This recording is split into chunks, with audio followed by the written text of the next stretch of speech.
মুখ্যমন্ত্রী মমতা বন্দ্যোপাধ্যায়কে মানহানির নোটিশ পাঠিয়েছিলেন রাজ্যের বিরোধী দলনেতা শুভেন্দু অধিকারী, কিন্তু সেই চিঠির উত্তর মেলেনি বলে অভিযোগ শুভেন্দুর। এবার তাই নিয়ে সামাজিক মাধ্যমে মুখ্যমন্ত্রীকে হুঁশিয়ারি বিরোধী দলনেতার।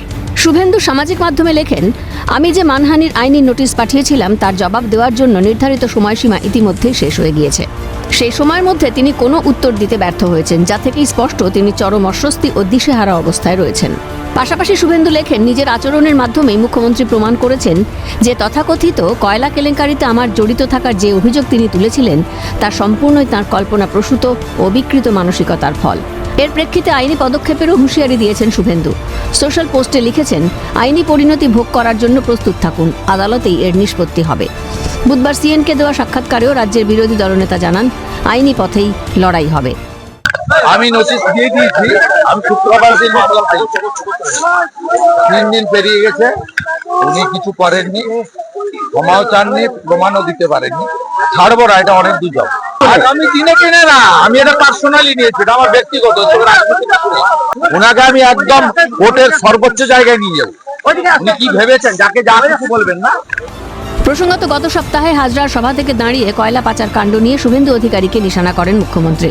বিজেপির আনা দুর্নীতির অভিযোগকে খণ্ডন করতে গিয়ে মমতা অভিযোগ করেন, বিজেপির জগন্নাথ হয়ে শুভেন্দু অধিকারীর মারফত কয়লার টাকা যায় অমিত শাহের কাছে। একই সঙ্গে মুখ্যমন্ত্রীর দাবি, তাঁর কাছে উপযুক্ত নথিও রয়েছে পেন ড্রাইভে। বলছে কয়লার টাকা কে খায়? অমিত শাহ খায়, হোম মিনিস্টার। কি করে খায়? গদ্দারের ছুটে টাকা যায়, যে আমি চেয়ারে আছি বলে না, ওই পেন ড্রাইভ গুলো বাইরে বের করে দিই না। এরপরেই গর্জে ওঠেন শুভেন্দু। ওই দিন রাতেই আইনজীবীর মাধ্যমে মুখ্যমন্ত্রীকে আইনি নোটিশ পাঠান বিরোধী দলনেতা, কিন্তু সেই চিঠির উত্তর না পেয়েই এবার ফুঁসে উঠলেন শুভেন্দু অধিকারী।